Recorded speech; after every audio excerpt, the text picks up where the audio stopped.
यांना सांगत होते की आज आपण गणेशाची पूजा करूया. गणेशाचं फार महत्वाचं कार्य आपल्या शरीरात होतं. म्हणजे मन, बुद्धी आणि शरीर सगळ्या गोष्टींवरती ताबा म्हणजे गणेशाचा. आणि गणेशाने जे आपल्याला विशेष दिलेले आहे दान, ते म्हणजे सुबुद्धीचं आहे. सुबुद्धी जी आहे ती मागून मिळत नाही. कोणी म्हटलं की मी तुला सुबुद्धी देतो तर कधीच मानलं नाही पाहिजे. दी इफेक्ट काय होत आहे की मला इंग्लिशमध्ये बोलताना आणि मराठीत एकदम ते शब्दच मिळत आहेत. मग कधी कधी दोन्ही भाषेत बोलायचं म्हणजे कंटिन्युटी नाही. बरं, तर विजडमला शब्द नाही मराठीत. काय का नाही, विद्वत्ता नाही, शहाणपण पण म्हणतात म्हणून ते इंग्लिशमध्ये स्लिप होतो मी. हा हा सुज्ञता. सुज्ञता जरा गंभीर शब्द आहे. बरं, त्याला आपण सुज्ञता म्हणतो. सुबुद्धीपेक्षा सुज्ञता. त्या सुज्ञतेला आपण आपल्यामध्ये अंगामध्ये बांधलं पाहिजे. ते बाणायचं कसं, तर वर्तमान काळात राहायला शिकलं पाहिजे. हे मी शिकवते. आता वर्तमान काळात ह्या वेळेला आपण इथे बसलेलो आहोत, ही पूजा होते, तर ह्या ठिकाणी आपण बसलेलो. तर ह्या वेळेला सुज्ञता काय हे की आता पूजा होते, पूजा करायची. पण ह्याच वेळेला आपण जर विचार केला पुढचा की आता मला बस मिळेल की नाही, मग घरी जेवायला मिळेल की नाही, की काहीतरी असं झालं तर माझं जाणं झालं नाही तर, किंवा माझं मुलाचं असं, हे जर आपण विचार केले तर पूजा तुम्हाला लाभणार नाही. भूतकाळाचा विचार केला, हे असं झालं तर, तसं झालं तर, हे असं काही केलं तर मग परत घोटाळा होणार. तर हा जो सुज्ञपणा आहे, हा सुज्ञपणा आपल्यामध्ये बांधला पाहिजे. आणि ते बांधण्याची एक पद्धत आहे की प्रत्येक वेळा आपण कुठे असलो तरी आता मी वर्तमानात आहे की भूतकाळात आहे ते पाहायला पाहिजे. कारण भूतकाळ हा संपलेला आहे आणि भविष्यकाळ काही समोर नाही. या सुज्ञतेमुळे मी अडकले होते. सुज्ञता म्हणता येईल म्हणा, पण तरी सुज्ञामध्ये काय आहे की काय थोडस गहन आहे. नाही, समय त्याच्यात पुष्कळ गोष्टी आहेत. आता इंग्लिशमध्ये एकच शब्द आहे की विजडम, पण आपल्या मराठी भाषेत त्याला सुज्ञता म्हणता येईल, सुबुद्धी म्हणता येईल, समय सूचकता म्हणता येईल, किंवा दक्षता म्हणता येईल. दक्षता म्हणता येईल, दक्षता म्हणजे असे अनेक शब्द त्याला आहेत. आणि ते सगळे एका गोष्टीने आपल्याला सहज साध्य होतात जर आपण वर्तमान काळात राहण्याची व्यवस्था केली तर. आता मी असं ऐकलं की ते भयंकर भांडणं करतात लोक. भांडणं होतात. का होतात? कारण तुझ्या बापाच्या ह्यानी मला मारलं होतं म्हणून भांडायला लागलं. आता तो बापही मेला आणि त्याचाही बाप मेला. तुम्ही आता समोर, आता ते बापाचं कशाला काढत बसले? नाहीतर तुला मी मारीन, तुला मी ठोकीन, असं काहीतरी भविष्य काळाचं बोलत राहायचं. आत्ता ह्या वेळेला मी काय करणार आहे? तू माझ्या समोर आलास, ह्या वेळेला मी तुझ्याशी काय करणार आहे तो विचार नाही. काय केलं पाहिजे या वेळेला? त्यावेळेला जी समय सूचकता येते, ती समय सूचकता जी आहे ती खरी. त्यावेळेला लगेच लक्षात येईल की बाबा आता हे भांडण मिटवा, यावेळेला आता नको, चांगला चान्स आहे, संधी मिळाली. ही संधी मिळाली असं म्हटलं की एकदम मनुष्याच्या डोक्यात येतं केवढी मोठी संधी आहे. इतक्या आपल्या बापदादांची भांडणं सगळी संपली एकदाची. उगीच कोर्टाच्या कचेऱ्या कशाला, हे कशाला, ते कशाला, संपवा. ही जी एक सुबुद्धी आपल्यामध्ये येते त्या समयक सूचकतेला, त्यालाच आपण इंग्लिशमध्ये विजडम म्हणतात. पण विजडम मध्ये अनेक अर्थ आहेत. ते आपल्या भाषेमध्ये, मराठी भाषेला ना, प्रत्येक ह्याला पर्याय म्हणजे 10 असले पाहिजेत. ही अशी आपली भाषा फार समृद्ध भाषा आहे. त्यामुळे एक शब्दात नाही सांगता येत. पण तरी सुद्धा त्या समयाला जागृत असणं, त्या वेळेला जागरूक असणं हे फार जरुरी आहे. इतर पुष्कळशा गोष्टी आहेत. आता समजा मला घरून निघायचंय, तर मी असा विचार करायचा की आता मला जायचंय ना, मला काय काय पाहिजे, तिथे मी राहीन रात्रीचं, मला काय पाहिजे, बस त्यावेळेला. पण काय होतं, त्यावेळेला लक्षात ते घेत नाही, त्यावेळेला दुसराच विचार, आणि मग मोटारीत बसल्यावर मग लक्षात येतं की अरे ते राहिलं आणि हे राहिलं आणि ते राहिलं. तर ही जी एक समय सूचकता आहे, ही जी सुज्ञता आहे, ही आपल्यामध्ये बांधण्यासाठी आपण आता वर्तमान काळात राहायला शिकू. शिवाजी महाराज झाले ते फार मोठे होते, पण ते वर्तमान काळात राहत होते, आपल्यासारखं नाही त्यांचं. आता आपण म्हणत आता शिवाजी महाराज, आता आपण शिवाजी महाराजांना मानतो, पण आपल्यामध्ये ह्या वर्तमान काळात आपल्यामध्ये शिवाजी महाराजांचे कोणते गुण आलेत? ते काय दारू प्यायचे का? पहिली गोष्ट. त्यांचं वागणं कसं होतं, त्यांचं चरित्र कसं होतं, तसं आम्ही त्यांना मानतो, पण त्यांचं चरित्र ह्या वर्तमान काळात आता ह्या आयुष्यात आमच्यात आलंय का? काहीतरी मागच्या गोष्टीचं आपलं महात्म्य गुण बसायचं, त्यांनी काही फायदा होणार नाही. महात्मा गांधी झाले, पुष्कळ झाले, आपल्या देशात फार मोठे मोठे कमळं निघाली असं म्हटलं पाहिजे, पण डबकच आहे ना अजून, बाकी सगळं डबकच आहे. तेव्हा आपण आता डबक्यात आहोत की कमळात आहोत हे पाहिलं पाहिजे. ह्या वेळेला आपण कुठे आहोत हे पाहिलं पाहिजे. ही पाहण्याची सुबुद्धी जोपर्यंत येणार नाही, तोपर्यंत गणेश तुमच्यात कार्य करीत नाही. गणपतीचं एक लक्षण सांगितलेलं आहे की तो तुम्हाला सुज्ञता देतो, सुबुद्धी देतो. कुठे दिसते का तुम्हाला सुबुद्धी? तिकडे त्या गणपतीच्या समोर बसूनच भांडतात लोक. मग त्या गणपतीच्यासाठी मग त्याच्यात पैसे खातात, हे करतात, ते करतात, म्हणजे सुबुद्धी नाहीच. म्हणजे गणपती आहे कुठे तिथे? नुसता गणपती करून ठेवलेला आहे.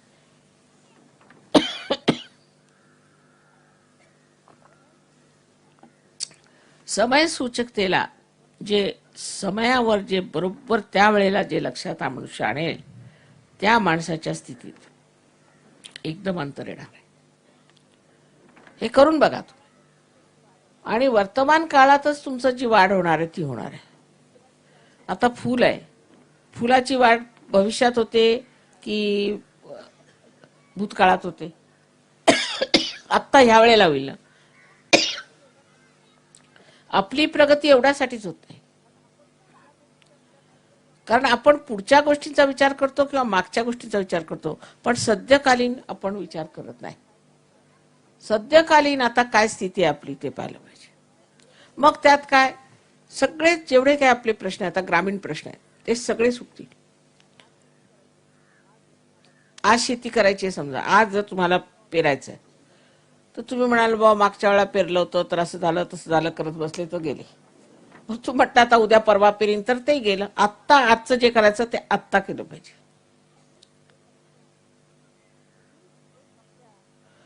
तर ही एक आपल्या भारतामध्ये एक टूम आहे की गेल्याचं फार गापोवाडे गात राहायचं. अमके झाले, तमके झाले. अरे तुम्ही काय, तुम्ही कुठे आहात? सहयोगामध्ये फारच आवश्यक आहे की माताजीने आम्हाला जागृती दिली, मग त्याच्या पुढे काय? पुढे झालं, आता जागृती दिली, आता बसलो होतो आम्ही, आता दुसरे धंदे करायचे. आज आता काय करायचं मला त्याच्यासाठी असा विचार डोक्यात आला तर तत्क्षण तुम्हाला फायदा होणार आहे त्याचा. आता पुष्कळांना जागृती झाली, पुष्कळांना त्याचे लाभ झाले, चमत्कार पाहिले, हे झालं, पण विसरून जातात की मला जागृती झालेली आहे. प्रत्येक क्षणाला मला जागृती झालेली आहे, या क्षणाला सुद्धा मला जागृती झालेली आहे, असं लोकांच्या लक्षात राहत नाही. मग तसंच बघायला लागतं. परवाच एक गृहस्थ आले, त्यांना जागृती दिली होती, चांगले पार झालेले सगळं काय. तर मला म्हणे मला माताजी आजकाल फार भीती वाटते. अहो म्हटलं तुम्ही सहयोगी, तुम्हाला कसली भीती? तुम्ही विसरले का? अरे हो खरंच विसरलो म्हणे, मी पार झालो होतो, मला काही व्हायला नको. काय म्हणाल ते तुमच्या समोर असताना सुद्धा, कारण तुम्ही विसरला आणि तुम्हाला तेच मागचंच आठवतं जे तुम्ही बेकार होता म्हटलं पाहिजे, जेव्हा तुम्ही नालायक होता, जेव्हा तुम्हाला काही समजत नव्हतं, जेव्हा तुम्ही अज्ञानी होता किंवा जेव्हा तुम्ही अंधारात होता किंवा परमात्माचा प्रकाश तुमच्यात आला नव्हता, त्यावेळची गोष्ट ती कशाला आता चालवायची पुढे? ते संस्कार कशाला पाहिजेत? अजूनही तोच. आता गावात गेलं, खेडेगावात, की सगळ्यांना पार केल्यावर मग पायावरती यायचं. कशाला? मी कोणी दगडाची मूर्ती तर नाही की 100 लोकांना माझ्या पायावर घेईन. पायावर येऊ नका, बरं मग पैसे ठेवू ना. 10 पैसे ठेवले. अरे म्हटलं माताजी पैसे नाही घेत, बरं 25 पैसे घ्या.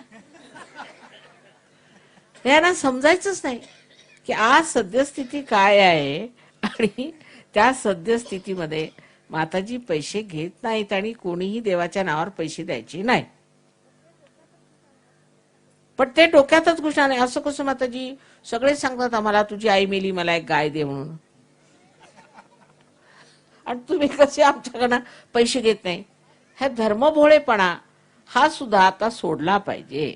आणि तो कसा सुटणार? कारण धर्म तुम्ही जो शिकलेला आहात तो चुकीचाच शिकला. तुम्ही ज्याला तुम्ही धर्म म्हणता तो चुकीचा शिकला, कारण तुम्ही धर्म विकत घ्यायला निघाले आणि विकणारे आहेत. धर्म विकता येत नाही आणि विकणारे आहेत आणि तुम्ही विकत घेता. म्हणजे हे तिन्ही गोष्टी चुकलेल्या आहेत. सद्यस्थितीमध्ये तुम्हाला रिअलायझेशन झालेलं आहे, तुम्हाला आत्मसाक्षात्कार मिळालेला आहे. आता आत्म्याच्या बलावर काय ते करायचं ते करायचंय. ते सोडून तरी ते शेवटलंच मागचंच ते आमचे संस्कार आहेत माताजी. वा. तर रस्त्याने एक दगड मांडला, त्या दगडामध्ये शेंदूर घातला, अमुक तमुक, बसले तिथे. चला 2 पैसे घाला, 4 पैसे घाला, देवाला घाला. चालले आता तिथं कोणी निघाला मनुष्य तर बा देवच आहे, द्या 2 पैसे. अरे तुम्ही सहयोगी, तुम्ही कशाला देता? आता माताजी असं आहे ना, आम्हाला संस्कार आहेत, कसले कुसंस्कार आहेत.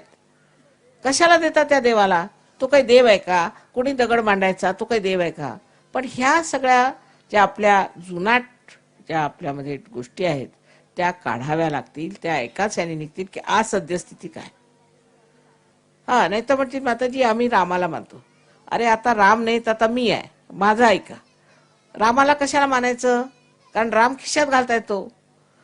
राम कसे वागा, दारू पिऊन यायचं म्हणे मी रामाचा भक्त आहे. वा, काय विचार. कारण राम काही विचारणार नाही, पण माझे भक्त झाले तर विचारीन मी, म्हणून घाबरायचं नको. माताजींची भक्ती नको, कारण माताजी आता जिवंत आहेत ना, मेल्यावर बघू. जिवंत आहे तोपर्यंत मानायचं नाही, कारण जिवंत माणसं विचारतात ना, हैलावर घेतात की का बा तू असं कसं वागलास. कळलं का? तर हे ग्रामीण भागातलं जे काही आपलं आहे जुनाट पद्धतीचं, त्यातलं किती सत्य आणि किती असत्य ते सहजगात तुम्हाला येऊन कळेल. आणि त्यामुळे झालंय काय, इतकं आपण कुजलो आहेत असं समजलं पाहिजे. जुनाट नाही, कुजून गेलोय. तेव्हा आपल्या ज्या काही कल्पना आहेत, आपल्याबद्दल ज्या आपले विचार आहेत धर्माबद्दलचे, ते सुद्धा एकदा असे पादळून पाहिलं पाहिजे. बरं, हे सुटलं तर मग दुसरं आहे की आता आम्ही मॉडर्न झालो. असं का? म्हणजे काय मॉडर्न झाले म्हणजे काय? डोक्याला आम्ही तेल लावणार नाही, मॉडर्न झालो ना. मॉडर्न झालो म्हणजे काय? काहीतरी वाह्यात गाणी गायची, गणपती समोर जाऊन घाणेरडे गाणी म्हणायची, काय म्हणायचं?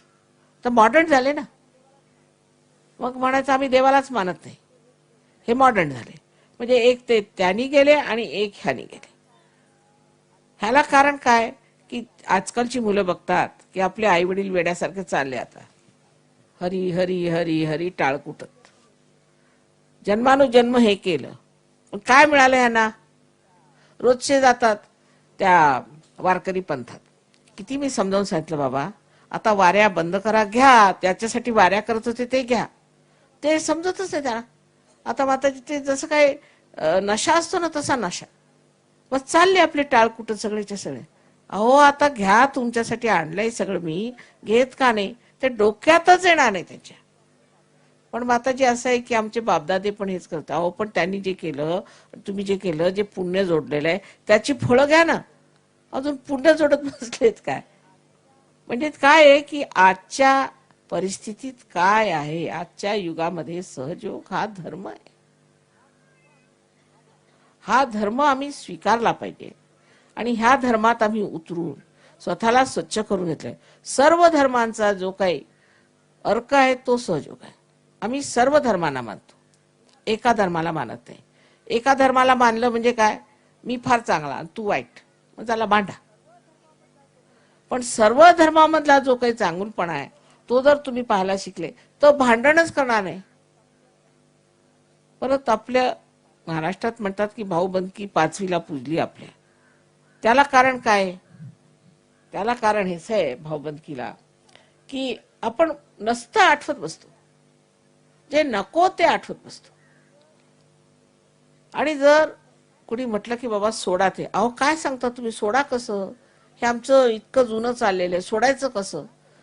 ते जे काही जुनाट आहे ते एवढं धरून धरून आपण अशा रीतीने वागतोय. आता भाऊबंदकी पण जुनाट झाली, ती सोडून टाका, काही कामाची नाही. त्यांनी काय फायदे झाले महाराष्ट्राचे. आता आपल्या ग्रामीण भागामध्ये मी बघते, मला परिस्थिती म्हणजे फार गंभीर वाटायला लागली. कारण इकडे मॉडर्न झाले ते दारू पिऊन धुतायत आणि जे नाहीत ते असे बेकार गेलेले. म्हणजे सहयोग सुरू तरी कुठे करायचा. 4 माणसं सुद्धा अशी मिळणार नाही तुम्हाला की जे बसून समजतील या गोष्टी.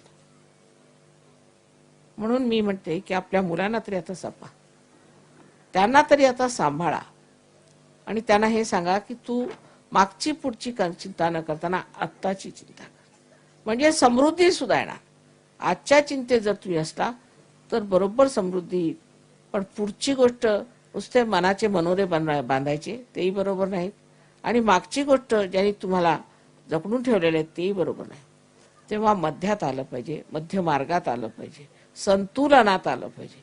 जेव्हा तुम्ही संतुलनात याल तर बघाल तुमच्यात केवढ्या शक्ती आहेत, किती तुम्ही कार्य करू शकता. महाराष्ट्र म्हणजे चैतन्याचा नुसता पुतळा आहे, कारण कुंडलिनी विश्वाची इथे आहे. पण आता महाराष्ट्रीय लोकांना मी समजावून समजावून थकले आणि माझं ऐकतच नाही ह्या गोष्टीत. त्यांच्या लक्षातच ही गोष्ट येते. अजूनही मला इतकं आश्चर्य वाटतं की मी लंडनला असते, महाराष्ट्रातनं पत्र, हा मनुष्य असा, तो मनुष्य तसा, माझे कान किटले आणि डोळे मिटले. ते संपतच नाही, दुसऱ्यांचं चांगलं दिसतच नाही. म्हणजे सहयोगी आहेत ते लोक सगळे. आश्चर्याची गोष्ट आहे. जर अशा रीतीने सहयोग चालला तर संत साधूंना काय वाटणार आहे मला समजेल. त्यांचं कार्य पूर्ण करण्यासाठी आम्ही आलो. तुमच्या महाराष्ट्रात जन्म घेतला, मराठी भाषा आम्हाला येते, सगळं काही असून सुद्धा काहीही लोकांना समजत नाही की केवढं मोठं आम्ही घेऊन आलो. आता हे 55 देशातले लोक आहेत इथे आले धडपडत तुमच्या देशात येऊन, तरी काय तुमच्यात त्यांचा काही परिणाम होतोय का, त्यांना तुम्हाला बघता का कशी लोक आहेत. हे परदेशात ना आले तुमच्या देशात, हे कशाला आले, का आले हे बघताय का तुम्हाला, आणि हे काय करतात, यांना का कसला एवढा आनंद झालेला आहे, काय मिळवलं यांनी, आपणही तसं मिळवलं पाहिजे असा विचार एक साधारण एक समजदार माणसाला आला पाहिजे.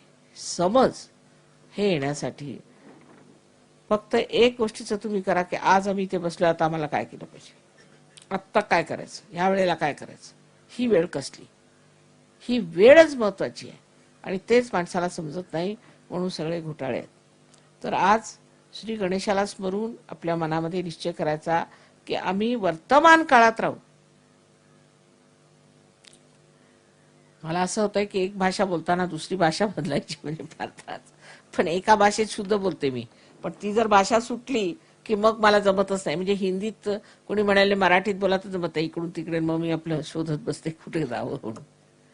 कारण शुद्ध आहे ना, सगळं शुद्ध असलं पाहिजे, मिक्सचर करता येत नाही. भाषेत सुद्धा शुद्ध असं पाहिजे, त्यामुळे मला ते जमत नाही.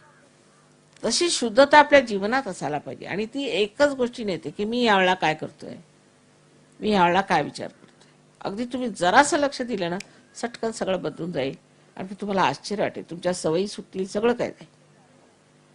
फक्त त्यावेळेला आहे की मी ह्या वेळेला काय करतो.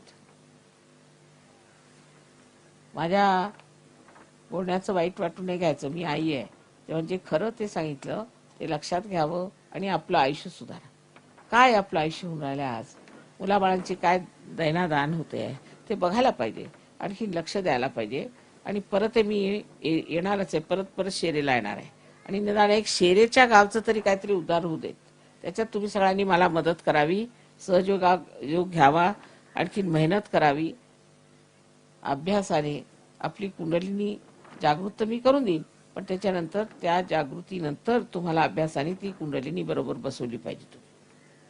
आणि इतके हे लोक दुसऱ्या देशातले पार झाले ज्यांना गणपतीचं नाव सुद्धा माहित होतं, गणपतीचा ग माहित नव्हता, तेव्हा आपल्या इथे अष्टविनायक ह्या पृथ्वी मातेने आणून ठेवलेले तर आपण काय करतोय ते बघायला पाहिजे आपली काय स्थिती. ह्या गोष्टीच्याकडे लक्ष देऊन म्हणजे फार महत्वाची गोष्ट आहे. यांनी आपल्या संबंध देशाचंच मुळे भलं होणार आहे. पण निदान स्वतःचं आधी भलं करून घ्या. आणि किती सोपं आहे हे बघा तुम्ही, किती सोपं आहे. मी काही कठीण काम सांगितलेलं नाही की डोक्यावर उभे राहा की हिमालयावर जा, काही नाही. साधी गोष्ट. सहयोग करा, पहिल्यांदा कुंडली जागृत करून घ्या आणि वर्तमान काळात राहायला शिका, बस. मग मी येऊन बघते काय होतं. आता पुढल्या वर्षी आशा आहे इथे सगळ्यांची भांडणं तंडे मिटून सगळंच व्यवस्थित होईल आणि लोक चांगले राहतील. सगळ्यांना माझा अनंत आशीर्वाद आहे.